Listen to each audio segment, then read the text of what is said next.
Herkese merhaba, kanalıma hoş geldiniz. Bugün sizlerle bu harika çantayı birlikte çalışacağız.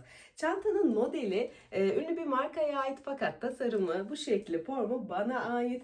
Ben çok severek çalıştım. Bu formda çantaları çok seviyorum. Paylaşımını da sizlerle yapmak istedim. Çantamın kolda duruşu şu şekilde, çok güzel, günlük kullanımda ve plaj kullanımında rahatlıkla kullanabileceğiniz bir boyut oldu. Şu şekilde de göstermek istiyorum.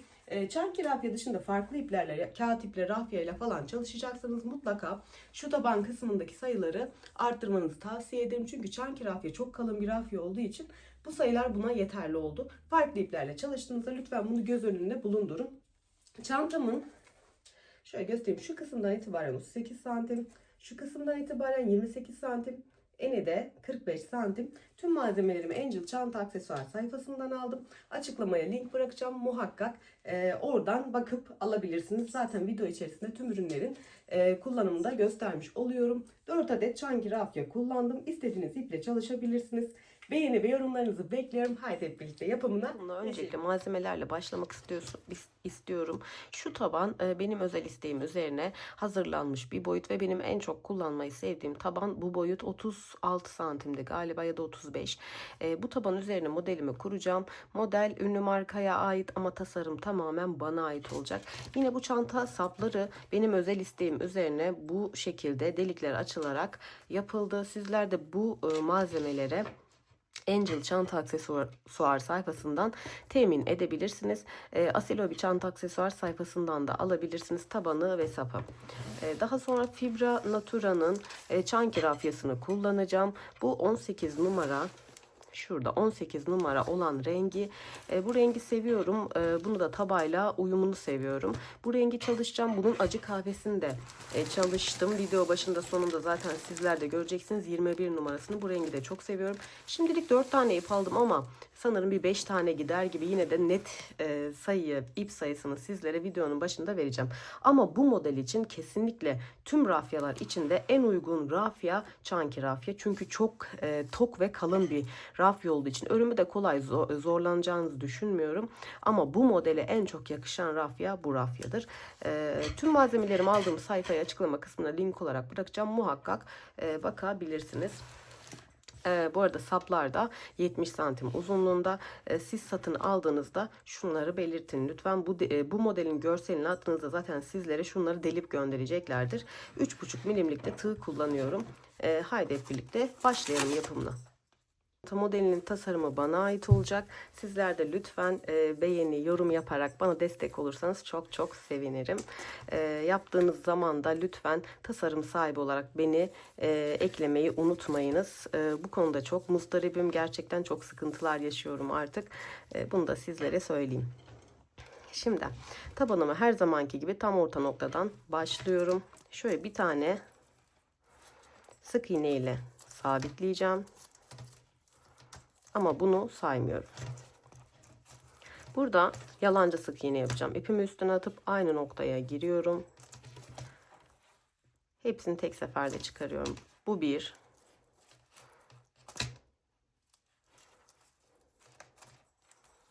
İki.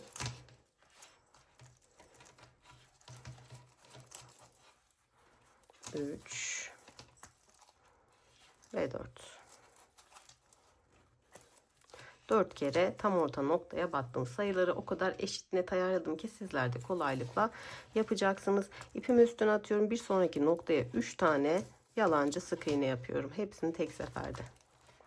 1 2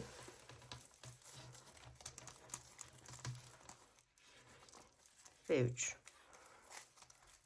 Şunu belirtmekte de fayda var. Eğer çanki rafya ile çalışmıyorsanız bu sayılar bu ipin kalınlığına göre ayarlandı. Sizler daha fazla doldurmanız gerekebilir. Bu noktalar belki 4-4-4 olabilir. Bu noktalarda 3-3-3-3 olabilir. İpin kalınlığına göre ben sayı ayarlıyorum. Ama bu verdiğim sayılar çanki ile çalışıyorsanız eğer tam sayıdır. Şimdi 4 battım, 3 battım, 2 tane 4 batacağım.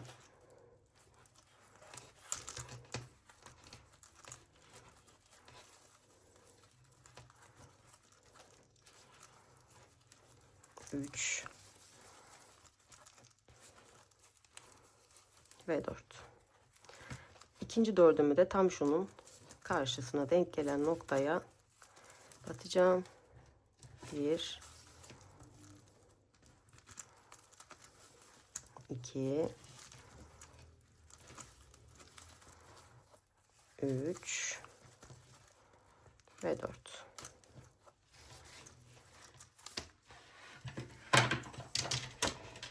Bu ipimi de burada artık kesiyorum. 4 3 4 4. Bundan sonraki hep 3 2 3 2 şeklinde gidecek. Bir kere göstereceğim size. Şimdi bu noktaya artık 3 batıyorum. 1 2 ve 3. Bir sonrakine 2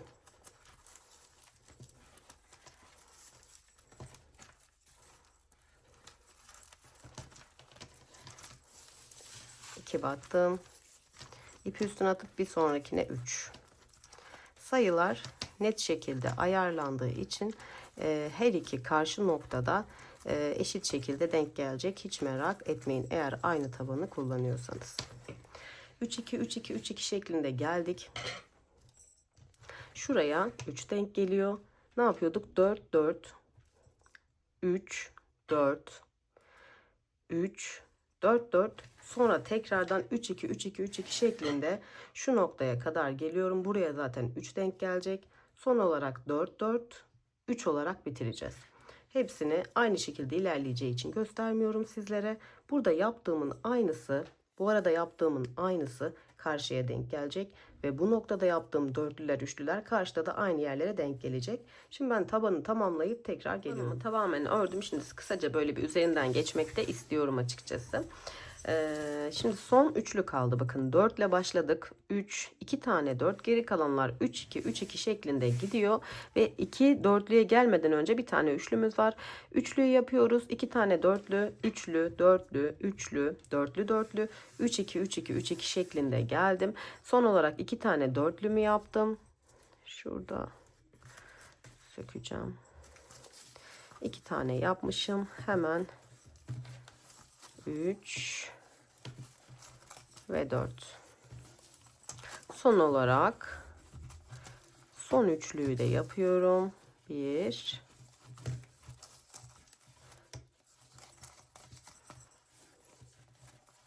2 ve 3. Şimdi ilk tepeye bakın, ilk trabzan tepesine girdim ve burada bir ilmek kaydırma yaptım. 1 2 zincirle yukarıya çıktım. Şu ip şuraya sıkıştı. Bunu kurtardıktan sonra şimdi modelimizi kurmaya devam edelim. Şimdi bu iki zinciri çektim. Şöyle bir yapayım. Geriden gittim bakın. Şunu tuttum elimle. Geriye gittim. İpimi arkadan aldım ve öne geldim. Her başlangıçta bunu yapacağız. İpimi üstüne atıyorum. Bir tane ilmek kaydırma yaptığım yere uyguladım. Bir tane sık iğne atlıyorum. İkinci sık iğneye bir tane ikili trabzan yapıyorum. Daha sonra araya geliyorum. İpimi arkadan aldım. Bir tık uzun sık iğne. Çok fazla gevşetmeyin bunu. Çok da sıkmayın. İpimi üstüne atıyorum. Bir sık iğne atlıyorum. İkinci sık iğneye girdim. Sık iğne yaptım. İpimi üstüne atıyorum. Birinci sık iğneye atlayıp ikinci sık iğneye bir tane ikili trabzan yapıyorum. Geldim. Uzun sık iğnemi yaptım. Bakın kendi kendine oluşuyor. Bu çanki, birçok rafyayla denedim bu arada. Ama çanki rafyayla çok güzel bir duruş oluyor. Şimdi eğer siz farklı bir rafya ile çalışıyorsanız ve tabanınız kastıysa, bakın benimkinde hiçbir kasma yok. Ama daha ince formda bir rafya ile çalışırsanız arttırma yapmak zorundasınız. Şu köşelerde özellikle kasma olur. Onu da göstereceğim size. İpimi üstüne atıyorum. Bir sık iğne atladım. İkinci sık iğneye tekrar aynı işlemi uyguluyorum. Şimdi eğer kasma olduysa sizde şu köşelerde 3 tane atlamadan yapın. Mesela bir tane buna, bir tane buna, bir tane buna atlamadan örneği kurun. Daha sonra tekrar atlayarak devam edin. Ama ben hiçbir şekilde arttırma yapmayacağım. Modeli daha önceden de kurdum. Hiçbir kasma olmadı. Ama bazı rafyalar formsuz olduğu için kasma olabilir. O yüzden atlamadan yapmanızı tavsiye ederim. İpimi üstüne attım. Bir tane atlıyorum. Bir tane ikili trabzan, döndüm arasından ve tekrardan uzun sık iğne. İpimi üstüne atıyorum. Bir sık iğne atlayıp ikinci sık iğneye ikili trabzan, dönüyorum ve bir tane bir tık uzun sık iğne. Modelimiz, ipimi üstüne atıyorum, bundan ibaret. Bir tane atladım ikinciye. Son bir defa daha göstermek istiyorum. Dönüyorum. Bu şekilde devam ediyorum. Sıra sonuna kadar hiçbir şekilde arttırma yapmadan bu noktaya kadar örüp geliyorum. Şimdi sıra sonuna geldim. Modelimi çift sayı üzerine kuracağım. Yani bu trabzan sayıları çift sayı olacak.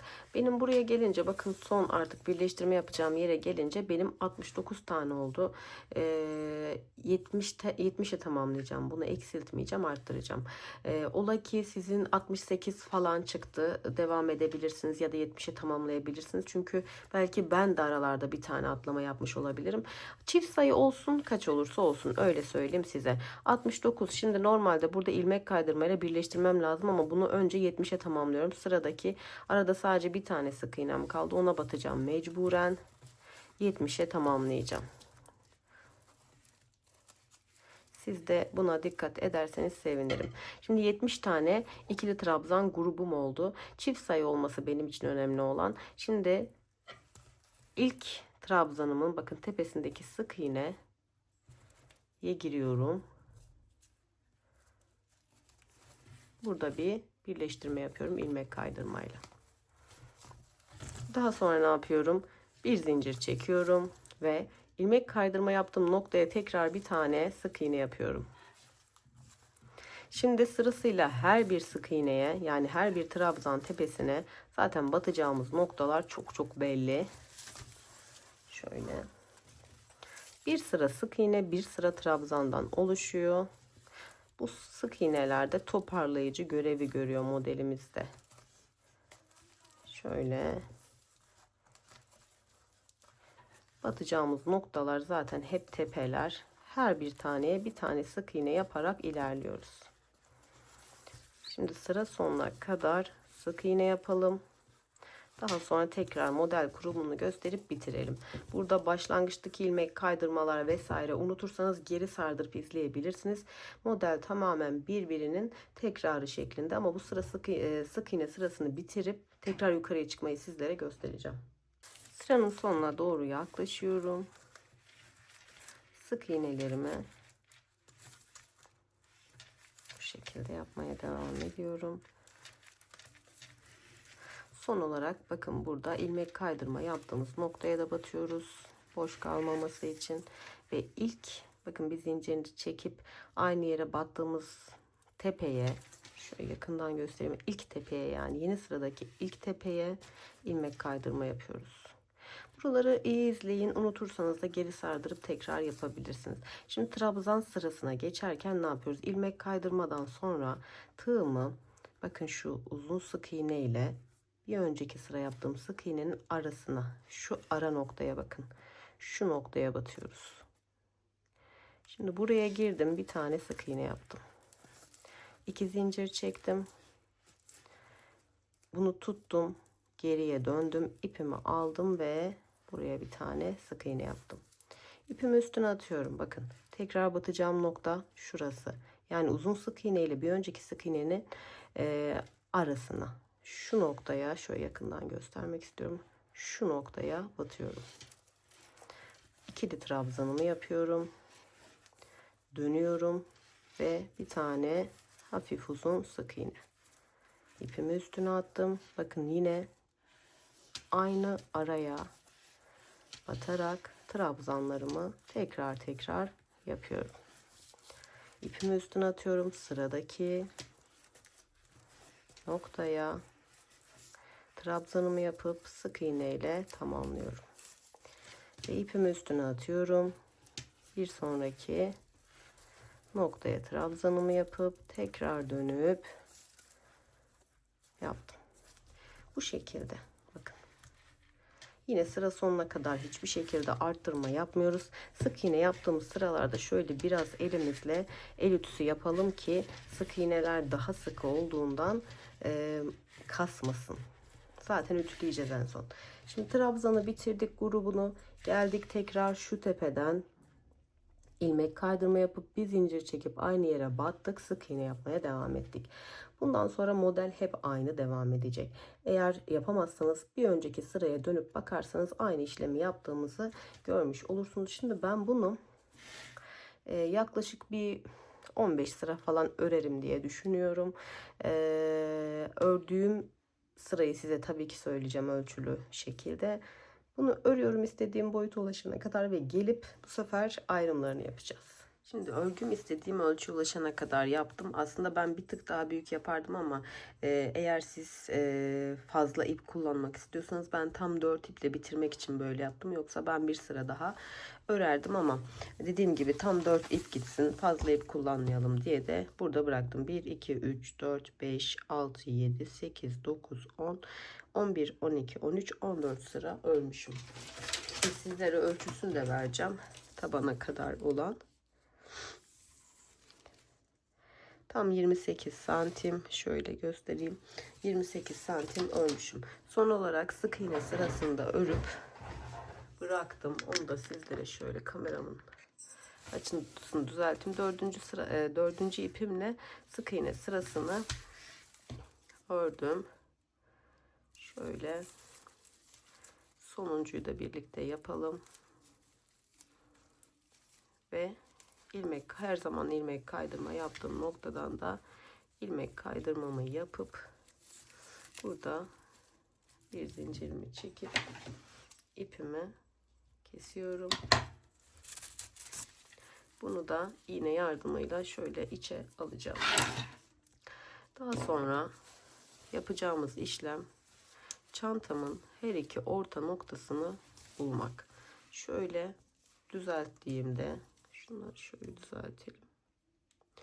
Tam orta noktaya bir tane trabzanın tepesine orta noktaya bu şekilde işaretleyici takıyoruz.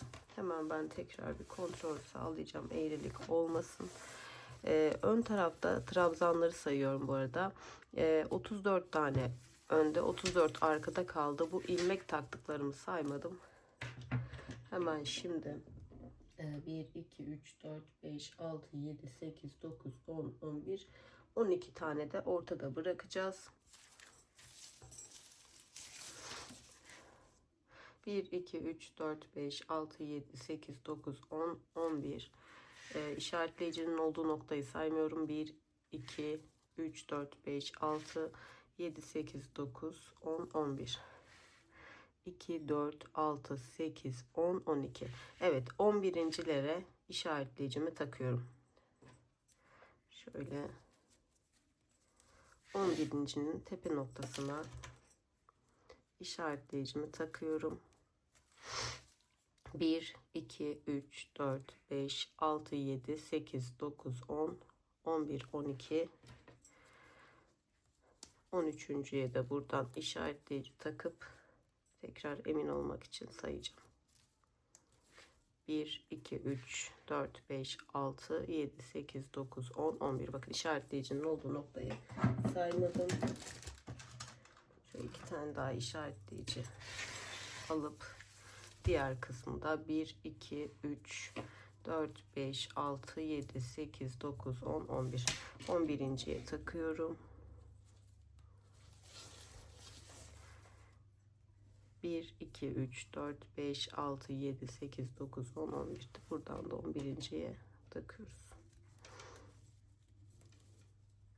Şimdi hemen ayırma bölümüne geçiyorum. Sizlere bir kenara göstereceğim sadece. Şu ipimi alıyorum. Ön yüzden tekrar model kurmaya başlayacağım. Şu işaretleyicimin olduğu noktaya girip işaretleyiciyi çıkartıyoruz. İpimi de buradan alıyorum. Şöyle bir tane sık iğne ile zincirle sabitliyorum. 1 2 zincir çekip tekrar yukarı çıktım. Döndüm, aldım ve aynı işlemi, modelimizde sürekli yaptığımız işlemi tekrar ettim. İpimi üstüne attım, bir sonraki trabzanın tepesine aynı şekilde yapıyorum. Bunu istediğiniz iple çalışabilirsiniz. Farklı iplerle, farklı tabanlarla çalışıyorsanız, öncelikli püf noktası, daha ince bir rafya ile çalışıyorsanız bu tabanda benim verdiğim sayıları arttırmanız gerekir. Çünkü bu ipe göre ayarlandı bu taban, kasar daha ince bir rafya ile çalışırsanız. Bunu söylemekte fayda var.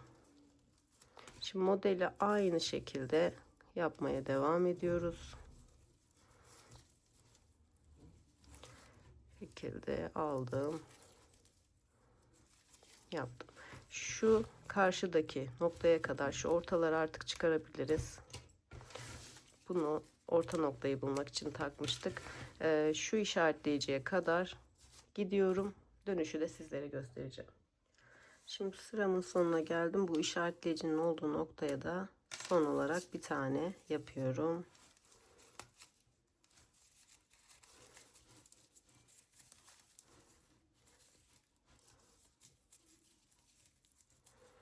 Bir zincir çekiyorum ve dönüyorum. Döndükten sonra bakın, zincirin dibindekine batmıyorum. Şu açık olan sık iğneye batıyorum bakın. Şuna batarak devam ediyorum. Yine sıramın sonuna kadar sık iğne yapacağım. Son olarak o noktayı da sizlere göstereceğim. Daha sonra her iki yanı da tamamlayıp sap kısmına geçeceğiz. Sıramın sonuna doğru yaklaşıyorum bakın. Burada da yapacağımız noktayı göstereceğim. Şu trabzanın üstünde bakın sık iğnem var. Şöyle çevirdiğimde bu sık iğneye de son olarak batıyorum. Daha sonra dönüyorum. Bakın burada zincir çekmeden döndüm. Diğer taraftan zincir çekip dönüyoruz. Döndükten sonra yine aynı şekilde trabzanın bakın şu araya batıyoruz ya, yine aynı şekilde oraya batıp bir tane sık iğne yapacağım. Yine 1 2 zincir çekeceğim. Yine dönüp ipimi alıp buraya uzun sık iğnemi yapacağım. İpimi üstüne atıp tekrar bir sonraki noktada aynı işlemi yapacağım. Zaten aşina olduk artık bu modele. Zorlanacağınızı düşünmüyorum. Diğer tarafta dönerken mutlaka bir zincir çekiyoruz ama burada çekmeden devam ediyoruz. Şimdi modelimiz bu şekilde. Git gel git gel toplamda 5 sıra yapacağız. 5 sıra yaptıktan sonra şöyle göstereyim. 5 sıra yaptıktan sonra döneceğiz. Şuradan tekrar aynı şekilde başlayıp git gel yapıp burayı da 5 sıra yapacağız. Her iki tarafı da 5 sıra yapıyoruz. Daha sonra ağız kısmına bir işlemim var. Onu uygulayıp sap kısmına geçiyoruz. Her iki tarafı da sık iğne ile beraber 5 sıra ördükten sonra şimdi artık ipimi koparmayacağım. Çantamın çevre kısmını sık iğne ile dolanacağım. Bir sıra sık iğne, bir sıra ilmek kaydırma yapacağım. Şimdi sıramın sonundayım. Bakın. Şu şekilde sıramın sonundayım. Bir zincir çekip dönüyorum. Tekrar sık iğne tepesine 5 sıra ördüm. Sık iğne ile bitirdim. Her iki tarafı da sık iğne gideceğim. Tüm bölgeyi sık iğnelerin tepelerine sık iğne yapıyorum.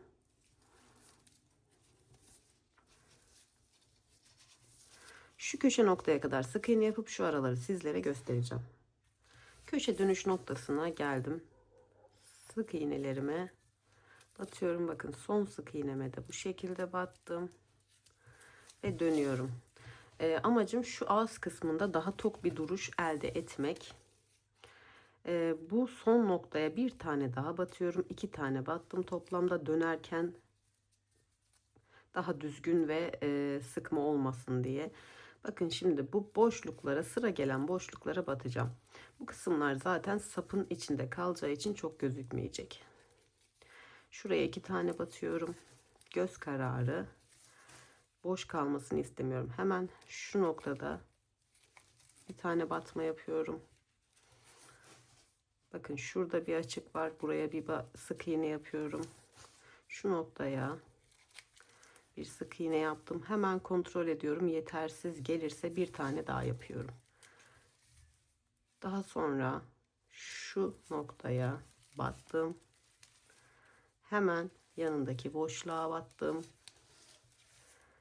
Bir sonraki boşluğa bakıyorum. Bir tane daha gerekiyor. Çok açık kalsın istemiyorum. Hemen şu araya battım. Bir sonraki boşluk ve bir sonraki nokta. Buraya bir tane yeterli geldi. Tamamen göz kararı. Bunu siz yaparken anlayacaksınız. Şu boşluğa ve bu boşluğa 2 tane yapacağım. Fazla geniş bir boşluk olduğu için. Bakın şöyle düzgün bir duruş oldu. Hemen ilk sık iğnenin tepesine döndüm. Bu kısımda sık iğnelerin tepesine sık iğne yapacağım. Şu altta kalan ipimi de birlikte yürüteceğim. Şu köşe noktaya kadar sık iğnelerimi yapıp geliyorum. Şimdi buradaki köşe dönüşünü de sizlere göstereceğim. Şu ipimi yürüteceğim yine. Bakın sık iğne, son sık iğnenin tepesine de girdim. Ve son sık iğneden sonra dönüyorum. Şu noktayı yapıyorum. Bura ütülediğimizde düzelecek, merak etmeyin. Biraz toparlanıyor modelden ötürü ama ütüleyince düzelteceğiz bunu. Şu başlangıç iplerimizi de yürütmeyi unutmayalım. Bu noktaya 2 tane sık iğne yapacağım. 1 ve 2. Bakın hemen geliyorum. Şuradaki boşluğa bir tane sık iğne yapıyorum. Daha sonra şu noktaya bir tane sık iğne yapıyorum. Göz kararı dediğim gibi. Bu boşluğa bir tane yapıyorum. Bir tane yeterli çünkü hemen şunun altına da bir tane batacağım için tamamlayacak o boşluğu. Yine aynı şekilde şu alttan batayım. Olmadı bu. O yüzden şu alttan batacağım. Yani sık iğnemin düzgün durması için deneme yöntemiyle yapacağım. Bakın bu boşluk bayağı büyük bir boşluk. O yüzden bu noktaya 2 tane sık iğne yaparak bu boşluğu doldurdum. Şimdi yine şu boşluktayım. Daha sonra şunun altına batıyorum. Uzun sık iğnenin altına. Yine şuraya bir tane yapacağım. Bir tane yaptıktan sonra bu uzun sık iğnenin altı orayı tamamlayacak. İkinci sayılacak. Ve yine şu noktaya bir tane yapıyorum.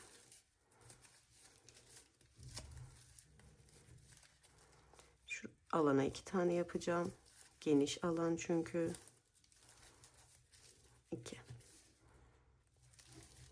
Devam ediyorum. Sıradaki noktada. Şimdi bu noktada 2 tane batmam gerekiyor ama buraya yaparsam çok açık kalacak. Ama zaten sapın altına geleceği için bu açıklıkta çok belli olmayacak. 2 tane batabiliriz. Hemen devam ediyorum. Sık iğne tepesine bu şekilde ilerleyeceğim. Bütün çevreyi bu gösterdiğim gibi dolanıyoruz. Sonra ipim kalırsa, çünkü toplamda tam 4 ip yetsin istiyorum. İpim kalırsa da bir sıra ilmek kaydırma yapacağım. Tamamlayıp geliyorum. başlangıç noktasına geldim. Şimdi bu noktaya 2 tane batıyorum.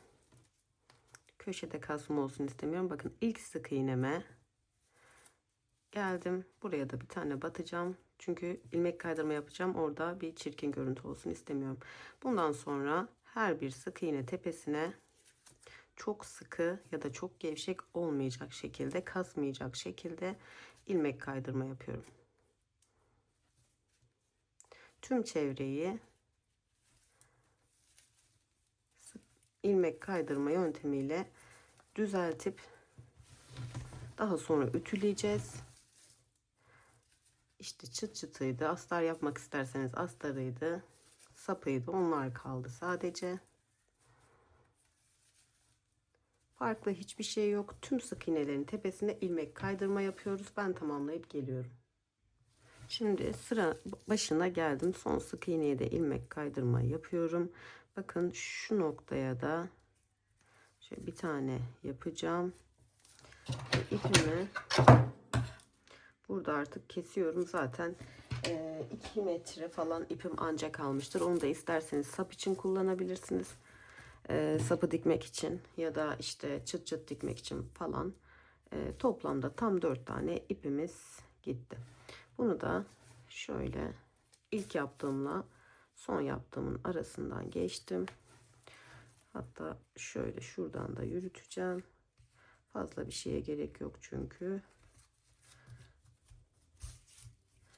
Şöyle geri gidip tekrar ileri gideceğim.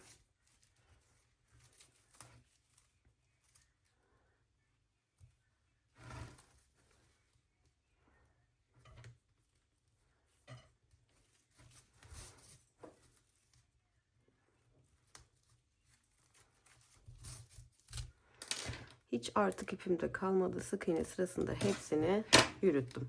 Şimdi artık çantamı güzelce ütülüyorum. Ütülerken de şu düzgün olmayan kısımları buharla düzeltiyorum ki şöyle düzgün dursun diye. Şöyle zaten yapınca düzeliyor da sapla takınca çok kusursuz olacak. Çünkü demosunu çalıştım. Şimdi bunu güzelce ütüleyip sap kısmına geçiyorum. Çantamın sadece sapı kaldı. Bir kısmını diktim. Bir kısmını sizlerle dikmek istiyorum. Şöyle ayrıma kadar yüksekliği 28 santim. Şöyle düzgün ölçelim. 28,5 diyebiliriz.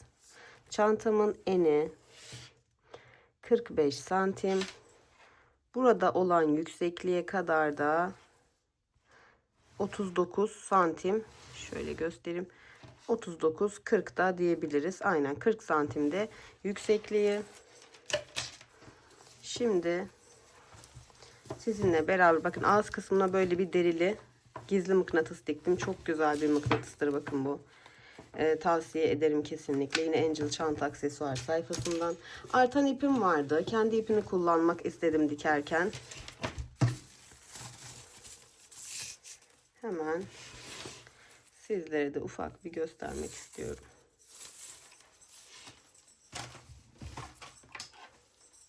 Şöyle bir miktar çok uzun olmayacak şekilde ipimi aldım.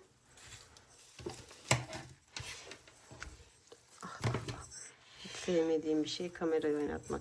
Şimdi bu ipimi önce bir sabitleyeceğim. İlk girdiğim noktadan tekrar giriyorum.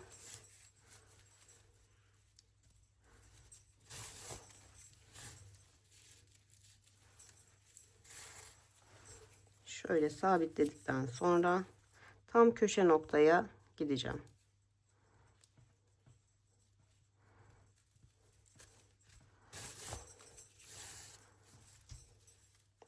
Bir tane daha. Bu saplar benim isteğim üzerine üretildi. Hemen çantamın diğer sapı da içinde. Normalde bu saplar vardı zaten. Şurası benim için yapıldı. Şu delikler çantama. Daha önceden de bir modelimde kullanmıştım. Yani bunu alırken mutlaka çanta görselini atın. Sapları böyle istiyorum demenizde fayda var. Aynısının gelebilmesi için. Onlar zaten kaç santimlik olduğunu bilirler. 70 santimlik uzunlukta bir sap. Deliklerini açıp gönderecekler size. Önce bir şuradan tam köşe noktadan çıktım. İlk noktadan bakın. İlk yüksek delikten girdim. Son delikten diyebiliriz. Hemen yanından da içeriye geçtim. İlk başlarken 2 kere batacağım.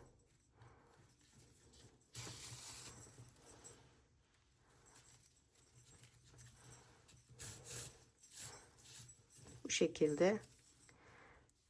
Şimdi bir alta geçiyorum. Ve yandan arkaya geçiyorum. Tam çizgisini düz bırakmaya çalışıyorum.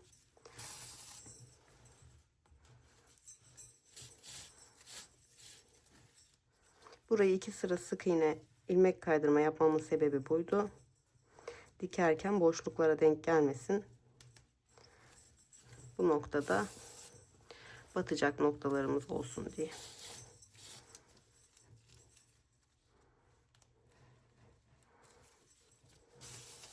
Şimdi bunu buraya kadar dikiyorum. Sonuncuyu tekrar 2 defa dikip arkadan ipimi yürütüp kesiyorum. Uzatmaya gerek yok. Basit bir yöntem. Bunu da aynı şekilde ilk hizadan bakın. İlk hizadan dikmeye başlayıp sona kadar şu şekilde dikiyorum ve çantamı bitirip geliyorum. Çantam tamamen bitti ve sonuç gerçekten mükemmel oldu. Bakın, kusursuz, yazın kullanabileceğiniz harika bir plaj çantası oldu. Günlük kullanıma da çok uygun oldu. Ama bir püf noktasını da belirtmek istiyorum. Eğer çanki rafya dışında çalışıyorsanız başka bir iple lütfen bu sayıları ona göre arttırın. Bu ip çok kalın bir formda, kalın bir rafya olduğu için ben ona göre ayarladım. Farklı sayılarla çalışırsanız bu batma kısımlarında arttırma yapmanızı tavsiye ederim. Bu çok önemli bir püf noktadır. Sonucu ben çok sevdim. Umarım sizler de benim gibi sevmiş ve beğenmişsinizdir. Buraya kadar geldiyseniz lütfen beğeni ve yorumlarınızı eksik etmeyin. Bir sonraki projede görüşmek üzere. Kendinize çok iyi bakın. Hoşça kalın.